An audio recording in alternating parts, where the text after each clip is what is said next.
Welcome to Alphanumeric, a compendium of poetry and fiction selected by the staff of Zoetic Press. This week, How Far?, where we discover the distances, both physical and psychological, we'll go to get what we want. Come join us. A bloody miracle. I don't know whether I should turn Kevin in or help him get rid of the body, but I'm hoping God gives me a sign soon because we've only got a few more hours of darkness and I've got an important meeting with a major retail chain at noon.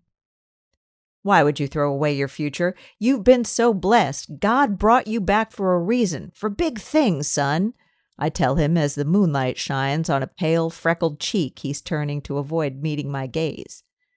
I hate to imagine the headlines. Miracle Boy arrested for murder. Harker Ministries heir suspected in killing. Kevin Harker takes a life weeks after second chance. Can this really be the boy who told congregations on Sunday about his miraculous waking from a 3-day coma?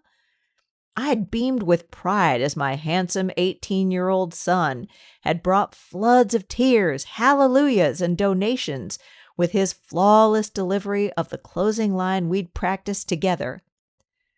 My father, Pastor Harker, has always told me that God has a special plan for me, and God, our Lord, has brought me back to serve His will and restore the world's faith in miracles. He's such a natural speaker. He's got his father's charisma, a feel for when to let the voice crack soulfully, an instinct for when to take a dramatic pause and deep breath, a sense of how to angle the moistened eye toward the light. But his silver tongue had been silent tonight, so I try again, this time grabbing his shoulder. Son, why would you throw away your future and put our ministry at risk like this? What were you thinking? Still looking at the ground, he replies, Dad, you know how I said that God spoke to me before I came back? I nod. I told you about Him giving me a second chance at life, but not about the test of faith He gave me. I thought it would end like Abraham's test and that God would step in to stop me, but even if He didn't, I'd still know it was His will. You're telling me that God said, lure a classmate out into the woods and shoot him?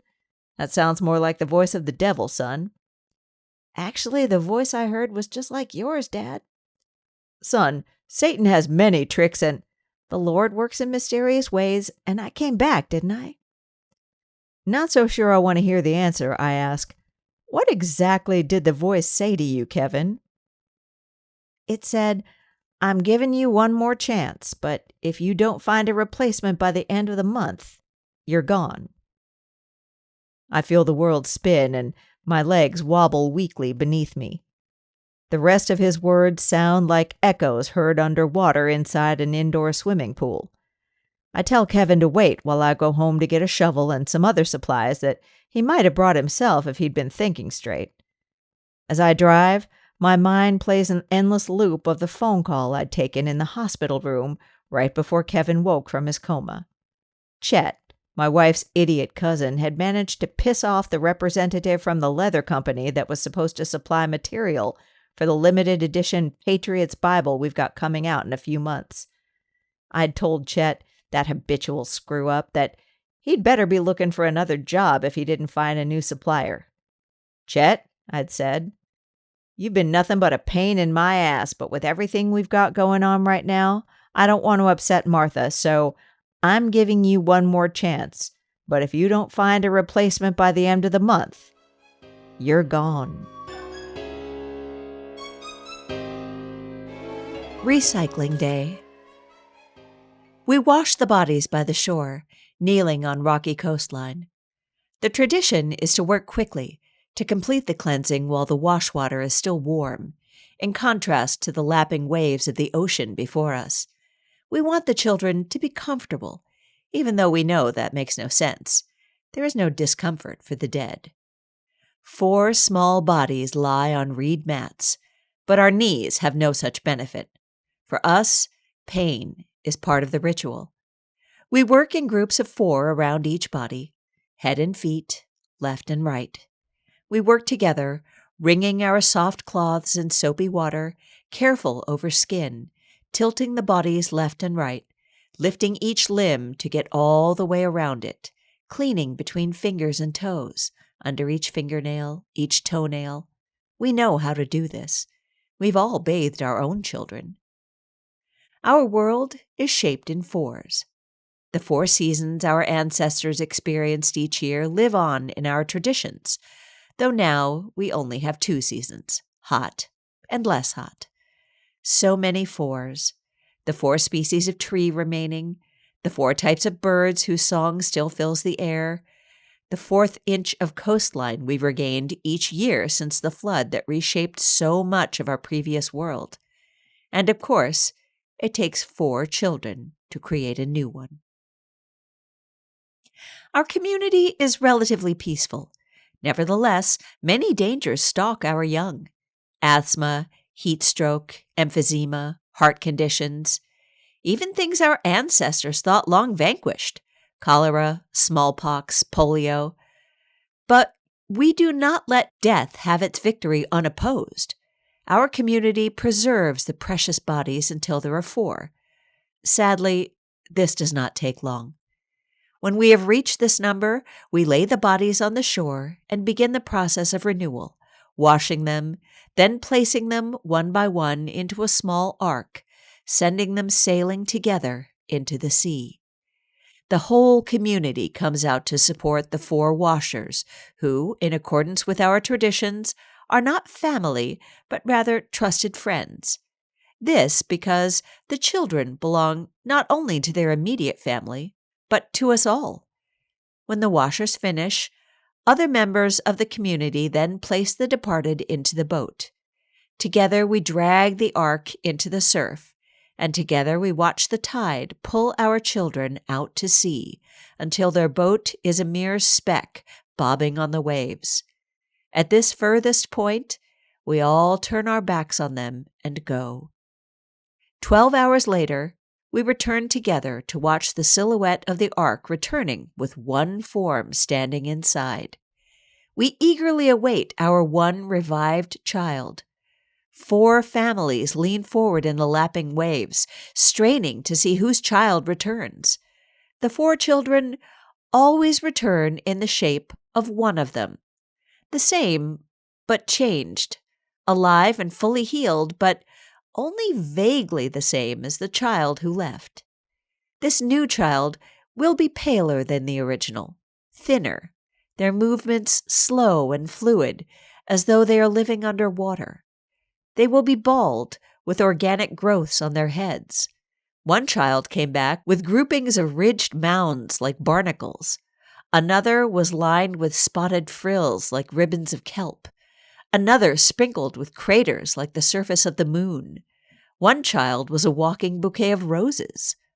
All our recycled children are beautiful and unsettling, familiar and utterly alien to us. They have come back to us, smelling faintly of kelp and brine, but they have never really returned.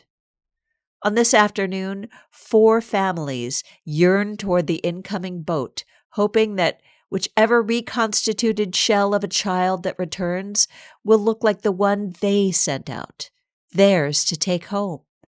4 families will have made up a bed, hoping to tuck a simulacrum of their beloved child into it at the end of recycling day.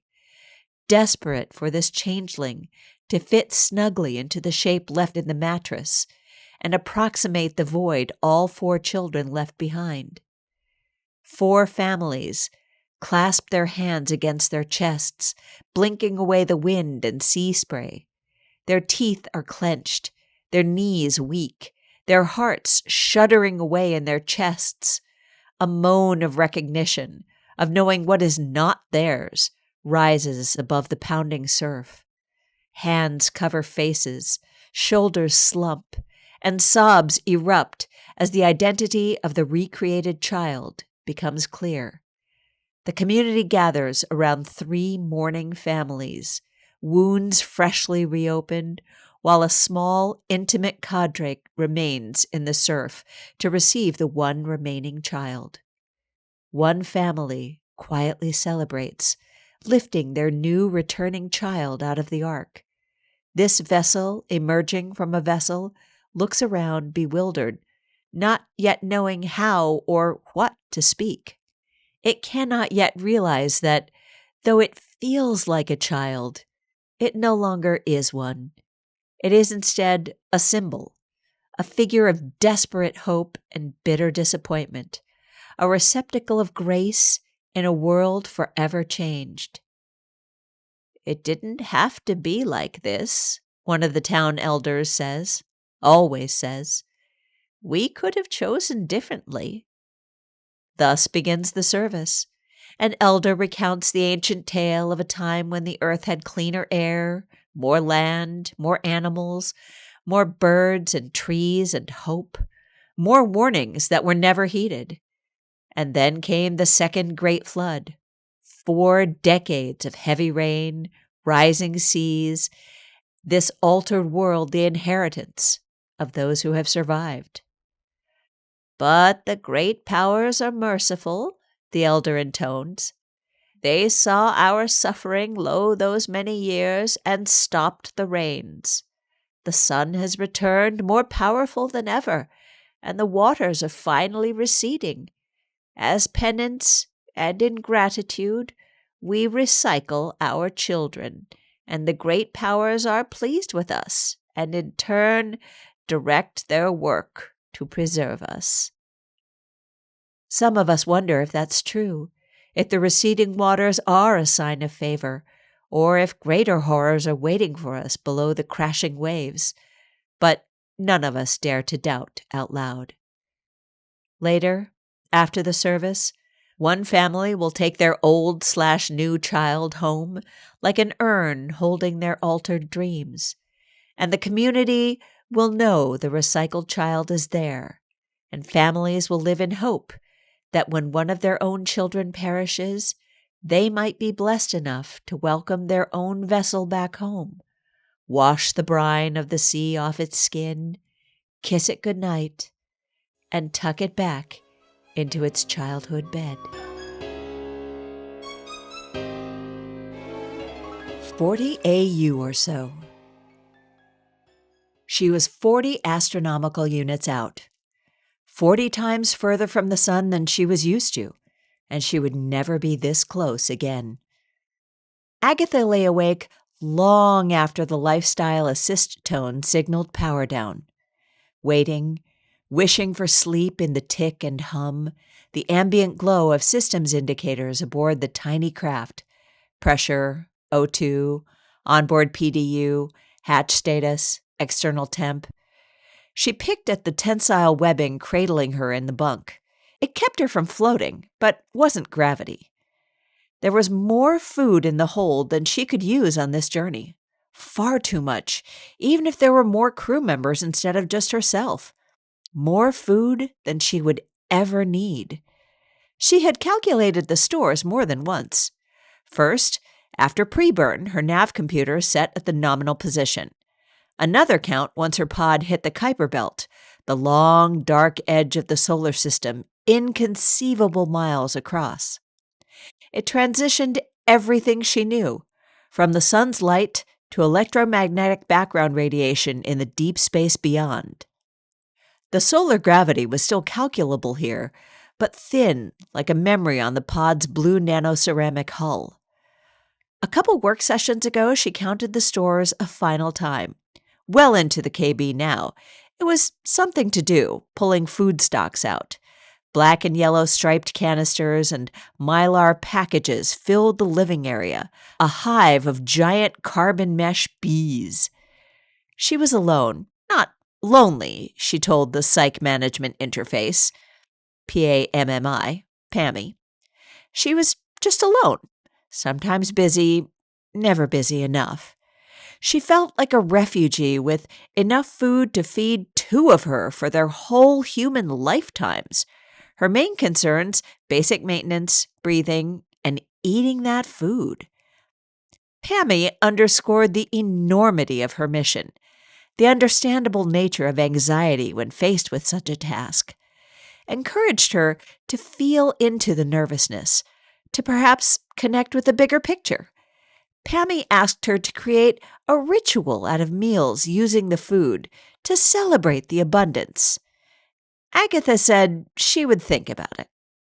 Years ago, when this opportunity arrived, if opportunity it was, she had been at loose ends. Between her career and just a job, between useful productivity and a later life of less as she aged. Agatha had no living family, no romantic relationships. She was a prime candidate for this program and could understand why. Earth was offloading some of its human cargo, selling a big story of brighter days ahead. Single people, women and men, sometimes alarmingly young or confusingly elderly. They were all trained, then sent on humanity's next great adventure.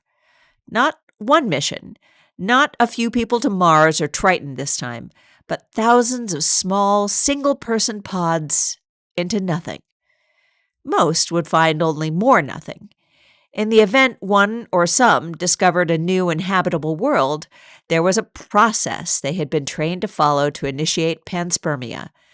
Their genetic material could spark repopulation on a new world. Those corporeal forms mulch for new humanities elsewhere. Continuity of the species was thus assured, new homes for new humankind across the arm of the galaxy. It was a job for life if you wanted it. It was freedom, of a sort. The retention strap tightened gently around her arm, and she shifted position. Still, sleep would not come. She knew the mission was bullshit, but there were few options Earthside. No real reason to exercise any of them, and she needed the job to earn anything more than subsistence ration. So she joined up and started the trail into the dark. A traveler. With food that no one would ever eat. The life cycle assist wake tone chimed. She hadn't slept at all. Agatha clamped onto the deck, crouched in the dark polymer and aluminum galley beside her bunk, in what she knew was her tomb. She started to cry. After sitting there for a while, she didn't know how long and didn't care, the feeling of being a pharaoh ceased. Coffee. She pressed the button for her first cup, waited for the drips to stop. She listened to the stream, let the scent of it shine on her. Pammy checked in, wished her a good morning. How was Agatha doing? Fine, she slept well. Pammy prompted her to focus on what she could contribute today. The journey was rich with opportunity for growth and reflection, and Pammy would be there if Agatha needed anything at all. Agatha closed the interface prompt and sipped her coffee. They had not doubled her rations by mistake. She wasn't carrying some other traveler's food. There had been too much, that's all, and no need for it elsewhere. In the final decades before the missions began, many of humanity's historical problems were solved. Few people went hungry. No more of the climate events that had rocked the previous century.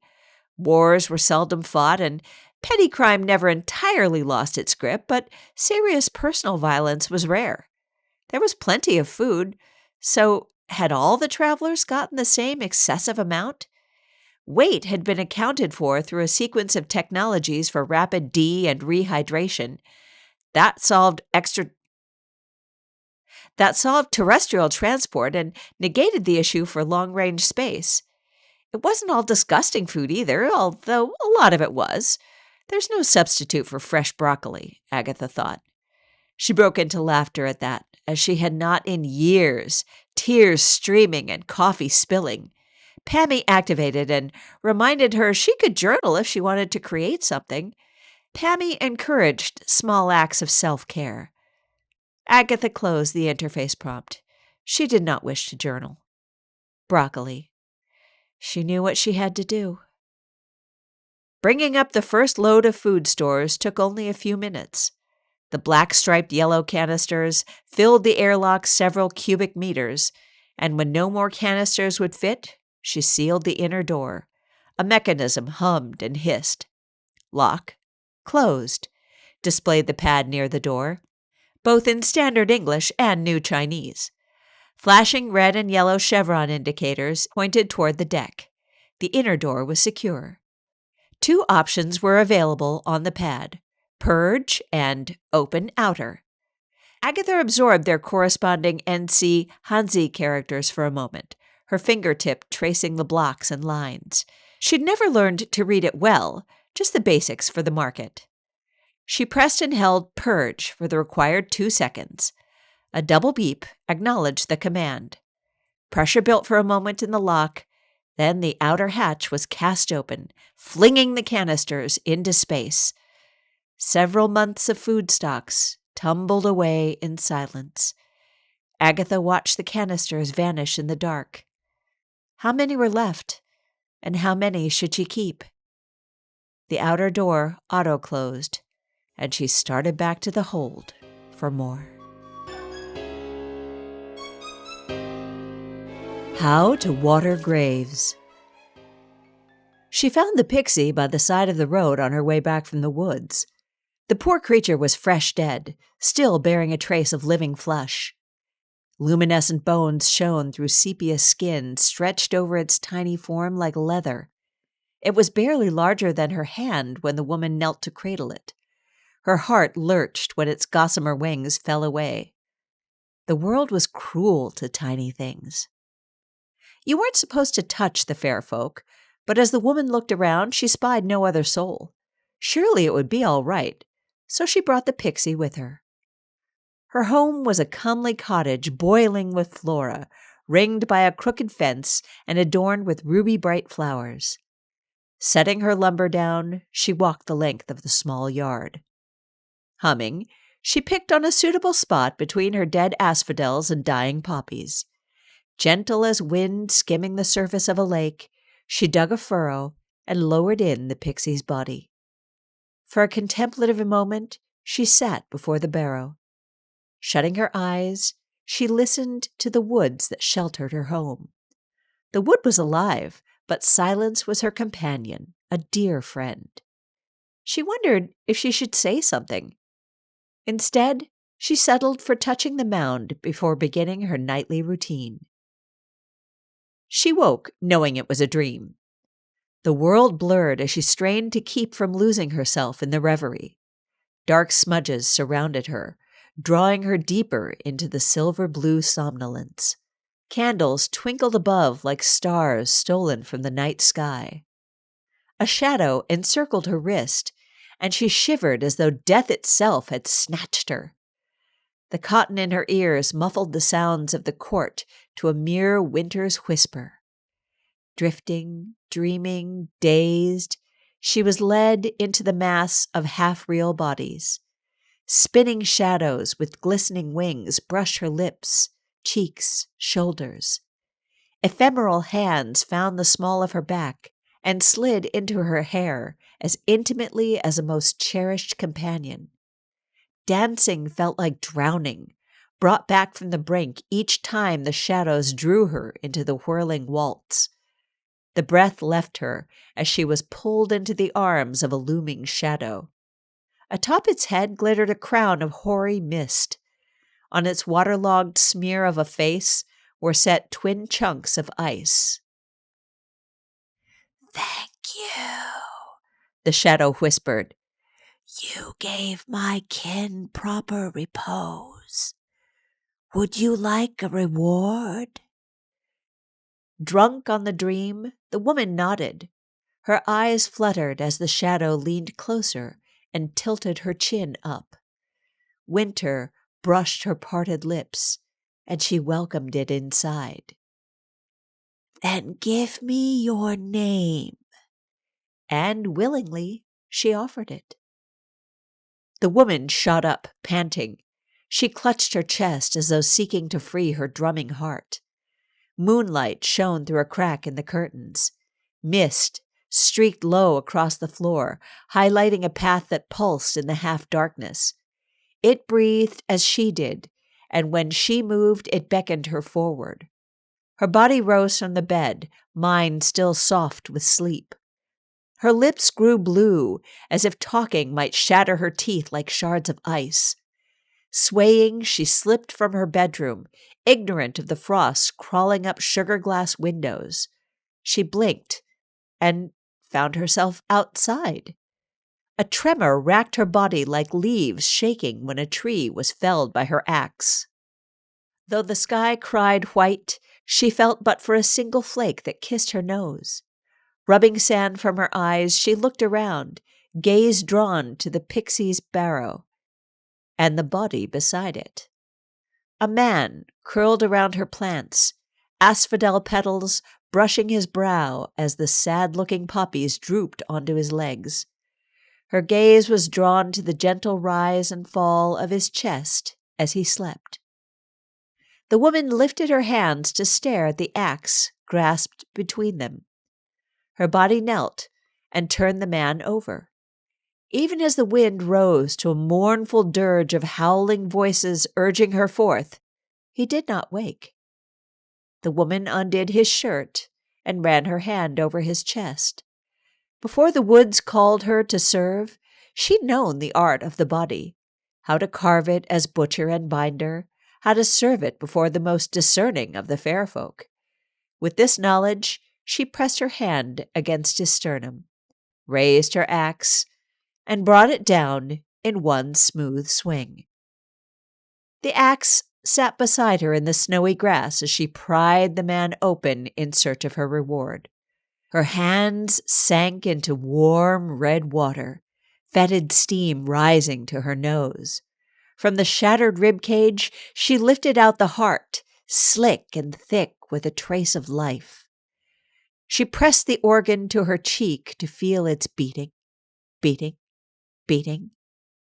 Breathlessly, she split it like the ripe flesh of fruit and watched a crimson river spill forth to water the barrow.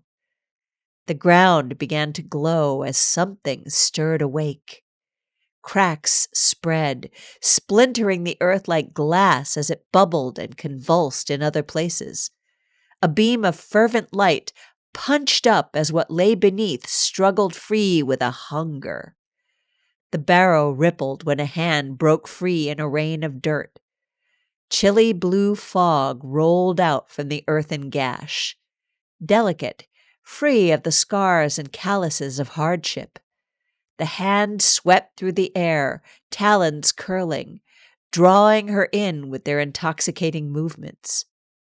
Come. Smiling hazily, the woman took the hand. Light swelled in a burning radiance to fill the world, the sun itself descending to blot out the wood-ringed clearing. Slowly, the glow receded. When the golden white disappeared, the cottage was gone. Nothing remained but a ring of fungus reaching out from a fresh sheet of snow, white spots shining like tiny moons in a bloody sea, while the scheming moon illuminated a single red spot.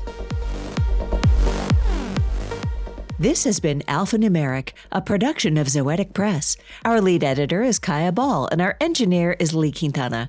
This week you heard A Bloody Miracle by Paul W. Burgess, Recycling Day by Tara Campbell, 40 AU or So by Chris Grebe, How to Water Graves by U.M. Agoowike. All were read by Lee Quintana. Truman Capote said that learning the difference between good writing and true art was when the whip came down. Read what the editors at Zoetic Press have to say about pieces submitted to us on our Substack, The Literary Whip. We're hard at work on Non-Binary Review issue number 44, Saying Goodbye to Yesterday, which comes out in June. That gives you plenty of time to check out issue number 43, Carnival, which you can get on our website for just $5. We're so grateful you joined us. If you like what we do, go ahead and subscribe on Apple Podcasts and give us a swell rating. We'll love you forever. Zoetic Press, because humans are hardwired to tell stories.